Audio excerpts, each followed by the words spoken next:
আসসালামু আলাইকুম। ইউএসএ যদি ইরানের উপর পারমাণবিক বোমা ফেলে 1 মিনিটের মধ্যে কি ঘটবে জানেন? প্রথম সেকেন্ডেই সূর্যের থেকেও বেশি তাপ, পুরো শহর আগুনে গলে যাবে, বিল্ডিং ছাই হয়ে যাবে মাটিতে।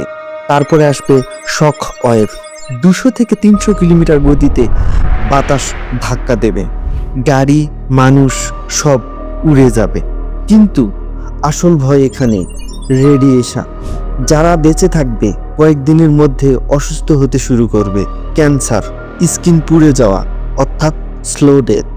এটা শুধু ইরানেই থামে থাকবে না, বাতাসে ছড়িয়ে পড়বে রেডিয়েশন অ্যাক্টিভ ধুলা। পাশের দেশ, এমনকি দূরের দেশেও প্রভাব পড়তে পারে। ইরান চুপ থাকবে না, পাল্টা হামলা মানে বিশ্বযুদ্ধ।